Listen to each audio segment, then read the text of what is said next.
হাদিসের যদি কোনো দলিল থাকে সেই দলিলের পরে আমরা আর কোনো ব্যক্তির দলিল মানতে রাজি না, ঠিক কিনা?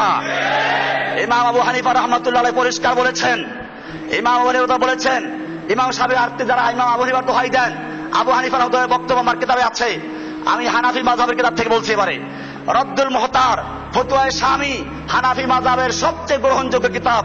এই কিতাবের 1 নম্বর খণ্ডের 146-66 নম্বর পৃষ্ঠায় ইমাম আবু হানিফা রাহমাতুল্লাহ আলাইহি বলছেন, ইদা সাহহাল হাদিসু ফাহুয়া মাযহাবি, যখন কোন হাদিস সহিহ বলে প্রমাণিত হয় ওইটাই হচ্ছে আমার মাযহাব।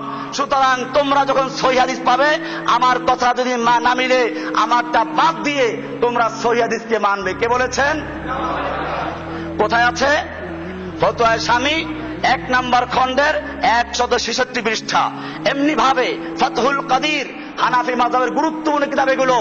এই কিতাবের 12 নম্বর খণ্ডের 166 নম্বর পৃষ্ঠায় এখানে ইমাম আবু হানিফা বলছেন, লাম্মাস্তুহিরা আনহু মিন কওলিহি ইদা সাহহাল হাদিসু ফাহুয়া মাযহাবি, যখন কোন হাদিস সহিহ বলে প্রমাণিত হয় ওইটাই হচ্ছে আমার মাযহাব। কে বলেছেন? তাহলে এখন যখন সহিহ হাদিস পাওয়া গেল, এখন যদি আমরা সেটাকে মানি তাহলে আমরা হানাফি মাযহাবে আছি। আর যারা বলে আমরা হানাফি মাযহাব মানি অথচ সহিহ হাদিস মানে না, তারা কি আবু হানিফার মাযহাব মানে না তার বিপক্ষে চলে গেছে? আমাদেরকে প্রচার করে আমরা আহলে হাদিস হয়ে গেছি।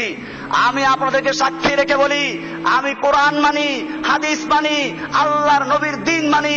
কাজে আমি খালি আহলে হাদিস না, আমি কোরআন মানি, হাদিস মানি, আহলে কোরআন, আহলে হাদিস, আমি ইসলাম পালন করি, আমি আহলে ইসলাম। আমার নাম মুসলিম। আমার নাম কি? আর বাংলাদেশে যে একটা দল আছে আহলে হাদিস, যদি বলা হয় সেই দলের লোক না, আমরা ও দলের লোক না। আমি কোন ফিরকার মধ্যে নাই, কোন দলের মধ্যে নাই। আমি তো ইসলামের মধ্যে দল তৈরি করা নাজায়েজ মনে করি। কারণ ইসলামের মধ্যে এত দল তৈরি করে, এত ফিরকা তৈরি করে ইসলামকে ভাগ করে ফেলেছে, মুসলমানদেরকে ভাগ করে ফেলেছে, মুসলমানদের টুপি ভাগ করেছে, পাগড়ি ভাগ করেছে। ভাগ করতে করতে বিভিন্ন দলে দলে ভাগ করে আজকে মুসলমানদেরকে চতুর্দিকে মারা হচ্ছে, মুসলমান দুর্বল হয়ে পড়েছে। ভাইরা আমার, আল্লাহর রাসূল সাল্লাল্লাহু আলাইহি ওয়াসাল্লাম পরিষ্কার করেছেন, সাবধান করে দিয়েছেন। আনাবি হুরায়রা রাদিয়াল্লাহু তাআলা আনহু قال قال رسول الله صلى الله عليه وسلم كل امتي يدخلون الجنه الا من ابى। আর আবু হুরায়রা থেকে বর্ণিত, রাসূল আকরাম সাল্লাল্লাহু আলাইহি ওয়াসাল্লাম বলছেন, কুল্লু উম্মতি, আমার সমস্ত উম্মত, ইয়াদখুলুনাল জান্নাতা, সবাই জান্নাতে যাবে, ইল্লা মান আবা, তবে যে একমাত্র আবা, অস্বীকার করলো সে ছাড়া। সাহাবায়ে কেরাম জিজ্ঞেস করলো, ইয়া রাসূলুল্লাহ ওয়া মান ইয়াবা, কে অস্বীকার করলো? ক্বালা মান আতাআনি দাখালাল জান্নাহ ওয়া মান আসানি ফাকাদ আবা, যেই ব্যক্তি আমার আনুগত্য করলো, আল্লাহ রাসূল বলছেন যে আমার আনুগত্য করলো সে জান্নাতে প্রবেশ করবে, আর যে আমার নাফরমানি করলো, আমার অবাধ্য হলো, সে জাহান্নামে যাবে। কোথায় যাবে? কার আনুগত্য করব? আল্লাহর নবীর হাদিস যদি পাওয়া যায় তাহলে সেই হাদিসকে বর্জন করার জন্য যদি কোনো ব্যক্তির দোহাই দেওয়া হয়, সেইগুলো জান্নাতি না জাহান্নামী? এই হাদিস অনুযায়ী পরিষ্কার হয়ে গেল, আল্লাহর রাসূল সাল্লাল্লাহু আলাইহি ওয়াসাল্লাম পরিষ্কার বলেছেন, মান আতাআনি দাখালাল জান্নাহ, যে ব্যক্তি আমার আনুগত্য করবে সে জান্নাতে প্রবেশ করবে। আর ওমান আসানি, যে আমার অবাধ্য হবে, আমার হাদিসকে বাদ দিয়ে, আমার সুন্নাহ বাদ দিয়ে বিভিন্ন তরিকা, বিভিন্ন পীরের সুন্নাহ, বিভিন্ন পীরের তরিকা, আলেমের তরিকা মানবে, ফাকাদ আবা, সে অস্বীকার করেছে, তার স্থান হবে জাহান্নাম। তার স্থান কোথায় হবে? ভাইরা আমার, এমনি ভাবে আব্দুল্লাহ ইবনে ওমর রাদিয়াল্লাহু তাআলা আনহু বয়ান করেন, আনিন নবী সাল্লাল্লাহু আলাইহি ওয়াসাল্লাম قال السمع والطاعة على المرء المسلم فيما أحب وكره, একজন মুসলিমের জন্য দায়িত্ব হচ্ছে আল্লাহর কথা, আল্লাহর রাসূলের কথা শোনা এবং মানা, ফিমা আহাব্বা ওয়া কারিহা, চাই তার পছন্দনীয় হোক অথবা অপছন্দনীয় হোক, মা লাম ইউমার বিমাসিয়াতিন, যতক্ষণ পর্যন্ত তাকে কোনো অন্যায় হুকুম না দেওয়া হবে। কোরআন হাদিসের কথা বলা হচ্ছে। ফাকাদ, এরপর আল্লাহ রাসূল বলছেন, ফাইদা আমারা বিমাসিয়াতিন, কেউ যদি তাদেরকে অন্যায় হুকুম দেয়, ফালা সামা ওয়ালা তাআতা, সেক্ষেত্রে কারো কথা শোনা যাবে না, মানা যাবে না। এই হাদিসটা আছে মুসনাদে আহমদের হাদিস নাম্বার 6278, বুখারী শরীফের 6725, মুসলিম শরীফের 1839, আবু দাউদ শরীফের 2626, তিরমিজি শরীফের 1707, আর নাসাই শরীফের 4206, ইবনে মাজার 2864, এরকম ইবনে আবি শাইবা এর 33,703 নম্বর হাদিস, ইবনুল জারুদের 1041 নম্বর হাদিস, আবু আওয়ানার হাদিস 7108 নম্বর হাদিস, বাইহাকির 5117 নম্বর হাদিস, দাইলামির 3568 নম্বর হাদিস। এতগুলো কিতাবে বলা আছে যখন কোন ব্যক্তি কোরআন সুন্নাহর বিপরীতে আল্লাহর রাসূলের আনুগত্যের বিপরীত হুকুম দেয়, ফালা সামা ওয়ালা তাআতা, সেই ক্ষেত্রে যে হোক না কেন তার হুকুম মানা যাবে না, তার হুকুম শোনা যাবে না। ভাইরা আমার, এমনি ভাবে এজন্যই প্রত্যেক ইমাম, ওই ইমামদের কোনো দোষ না। ইমাম শাফি রাহমাতুল্লাহ বলেছেন, এজন্য মুখতাসার ফতোয়া মালিকি, ফতোয়া আল ফিকহুল মালিকি আয-যাখিরা নামক কিতাবে 9 নম্বর খণ্ডের 128 নম্বর হাদিস পৃষ্ঠা বলেছেন, ইমাম শাফি রাহমাতুল্লাহ বলেন, ইদা সাহহাল হাদিস ফাহুয়া মাযহাবি। ইমাম শাফি সাহেব বলেছেন, যখন কোন হাদিস সহিহ বলে প্রমাণিত হয় ওইটাই আমার মাযহাব। তার মানে যদি আমার কথা, আমার কাজ হাদিসের পরিপন্থী হয়, তোমরা আমার কথাকে বাদ দিয়ে তোমরা কোরআন সুন্নাহর কথা মানো। ইমাম শাফি সাহেব বললেন, ইমাম মালিক সাহেব বলেছেন, ইমাম আবু হানিফা রাহমাতুল্লাহ বলেছেন। এরকম ভাবে সব ইমামরাই, ইমাম আবু হানিফা রাহমাতুল্লাহ আলাইহি, আমাদের যে ফতোয়া মাদ্রাসাগুলো হানাফি মাযহাবের ফতোয়ার কিতাবগুলো আছে, এই দারুল ইফতায় যে পড়ানো হয়, আমি নিজে পড়েছি, পড়াইছি। শারহ উকুদ রাসমিল মুফতি, হানাফি মাযহাবের মুফতি কোর্সের প্রথম কিতাব, উসুলের কিতাব, ওইখানে ইমাম আবু হানিফা রাহমাতুল্লাহ আলাইহি বলেছেন, লা ইয়াজুযু লিআহাদিন আন ইফতিয়া বিকাউলিনা হাত্তা ইয়ালামা মিন আইনা কুলনাহু। কোন মুফতির জন্য জায়েজ হবে না, বৈধ হবে না আমার কথা দিয়ে ফতোয়া দেওয়া যতক্ষণ পর্যন্ত সে জানবে না যে আমি কোত্থেকে বললাম, কোন হাদিস থেকে, কোন কোরআন আয়াত থেকে, কোন দলিল থেকে বললাম। যতক্ষণ পর্যন্ত আমার কথার কোন দলিল না পাবে, অতক্ষণ পর্যন্ত কোন মুফতির জন্য জায়েজ হবে না আমার কথা দিয়ে ফতোয়া দেওয়া। কে বলেছেন? কিতাবের নাম উকুদ রাসমিল মুফতি।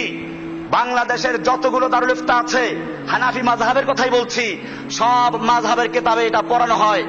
এইটা না পড়ে কেউ মুফতি হয় না।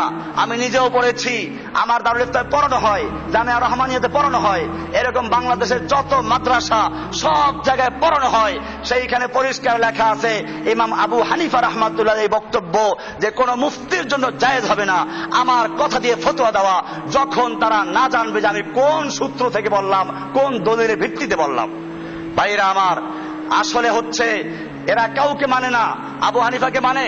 এই হানাফি মাযহাবের একজন বড় আলেম ছিলেন পাকিস্তান আমাদের মুফতি আজম, বড় মুফতি ছিলেন মুফতি শফি রহমাতুল্লাহ আলাইহি। ওই মুফতি শফি রহমাতুল্লাহ আলাইহির তাফসিরে মারিফুল কোরআন বাংলাদেশের ঘরে ঘরে আছে। হানাফি মাযহাবের লোক, এটা কোনো আহলে হাদিস না, এটা কোনো ব্যক্তি না। আজকে যারা কালারিং করো তাদেরকে আমি পড়ে শোনাই। এই কিতাবে পরিষ্কার লেখা আছে, 35 নম্বর পৃষ্ঠা, সূরা বাকারার 41 নম্বর আয়াতে তাফসীরে বলা হয়েছে, ঈসা আলাইহিস সালামের উপলক্ষে খতমে কোরআন এর বিনিময়ে পারিশ্রমিক গ্রহণ করা সর্বসম্মতভাবে নাজায়েজ। আল্লামা শামী, তাহলে এই যে খতমে কোরআন পরে মুর্দারের জন্য খতম পরে পরে পয়সা খায়, 3 দিনে মিলাদ, 40 মিলাদ, এইগুলো যারা করে এরা এইগুলো বাড়াবাড়ি করছে। আর কেবল জসিমউদ্দিন রহমানীকে এরা বলে আহলে হাদিস। আমি একটা ফতোয়া আজকে হানাফি মাযহাব বাড়ি দিচ্ছি না, হানাফি মাযহাবের কিতাব মারিফুল কোরআন ইসলামিক ফাউন্ডেশন প্রথম এটাকে 8 খণ্ডে তাফসীর বের করেছে। এখন সংক্ষিপ্ত করে মদিনার থেকে 1 খণ্ডে বের করেছে। আপনাদের ঘরে ঘরে এটা হয়তো থাকবে, কারণ আগে হজে গেলে ফ্রি দিত। সেই কিতাব আমার হাতে আছে, 35 নম্বর পৃষ্ঠা, সূরা বাকারার 41 নম্বর আয়াতের তাফসীরে লেখা আছে যে আল্লামা শামী দুররে মুখতারে সরা এবং শিফাউল আলিম নামক গ্রন্থে বিস্তারিত ভাবে এবং অকাট্য দলিল সহ একথা প্রমাণ করেছেন যে কোরআন শিক্ষাদান অথবা অনুরূপ অন্যান্য কাজ, যেমন ইমামতি করা, মুয়াজ্জিনি করা, হাদিস ও ফিকহ শিক্ষাদান করা, এগুলোর জন্য আগে সরকারি ভান্ডার থেকে বেতন দেওয়া হতো। ইসলামী খেলাফত ব্যবস্থা না থাকার কারণে এগুলোর জন্য যার উপরে দ্বীন ও শরীয়তের স্থায়িত্ব ও অস্তিত্ব নির্ভর করে সেগুলোর জন্য প্রয়োজন মতো এগুলোর বিনিময়ে বেতন পারিশ্রমিক গ্রহণ করা অনুমতি দেওয়া হয়েছে। কিন্তু এই যে এইগুলো বাদ দিয়ে লেখা আছে এখানে যে কোরআন শিক্ষাদান বা অনুরূপ অন্যান্য কাজের বিনিময়ে পারিশ্রমিক গ্রহণের যে অনুমতি পরবর্তীকালের ফকিগণ দিয়েছেন, তার কারণে এমন এক ধর্মীয় প্রয়োজন যে তাতে বিচ্যুতি দেখা দিলে গোটা শরিয়াতের বিধান ব্যবস্থার মূলে আঘাত আসবে। মানে ওই যে ইমামতি করে, মুয়াজ্জিনি করে, শিক্ষা দান করে, হাদিস কোরআন পড়াইয়ের যদি বেতন না নেওয়া হয় তাহলে দিন ধ্বংস হয়ে যাবে। সুতরাং এ অনুমতি এসব বিশেষ প্রয়োজনের ক্ষেত্রেই সীমাবদ্ধ রাখা একান্ত আবশ্যক। এজন্য পারিশ্রমিকের বিনিময়ে মৃত্যুদের ইসালে সবের উদ্দেশ্যে কোরআন খতম করানো বা অন্য কোন দোয়া কালাম ওজিফা পড়ানো সম্পূর্ণ হারাম, কারণ এর উপর কোন ধর্মীয় মৌলিক প্রয়োজন নির্ভরশীল নয়। এখন যেহেতু পারিশ্রমিকের বিনিময়ে কোরআন পড়া হারাম, সুতরাং যে পড়বে এবং যে পড়াবে তারা উভয়ই গুনাহগার হবে। বস্তুত যে পড়েছে সেই যখন কোনো সওয়াব পাচ্ছে না, তখন মৃত্যু আত্মার প্রতি সে কি পৌঁছাবে? একেবারে স্পষ্ট লেখা, কোনো ব্যাখ্যা দরকার নাই। এটা কি কোনো আহলে হাদিসদের কিতাব? এটা হানাফি মাযহাবের গুরুত্বপূর্ণ এখন যার ছেলে মাওলানা মুফতি তকি উসমানী, পাকিস্তানের সবচেয়ে বড় আলেম, সারা দুনিয়ার হানাফি মাযহাবের সবচেয়ে বড় আলেম এখন তারই ছেলে, পাকিস্তানের শরিয়া আদালতের চিফ জাস্টিস ছিলেন মুফতি তকি উসমানী, তার আব্বার লেখা কিতাব। এই কিতাবে পরিষ্কার বলে দিয়েছে, মৃত্যু ব্যক্তির ইসালে সওয়াবের জন্য খতমে কোরআন পড়ে, দোয়া পড়ে, ওজিফা পড়ে পয়সা গ্রহণ করা, যে দেয় সেও হারাম খায় দেয়, আর যে খায় সেও কি করে। এরকম ভাবে অনেক বিষয় আছে যে বিষয়গুলো হানাফি মাযহাবের ফতোয়া, অথচ সেগুলো মানে না। আর যখন কেউ হক কথা বলে, সহি কথা বলে, তখন প্রচার করে উনি অমুক হয়ে গেছে, তমুক হয়ে গেছে।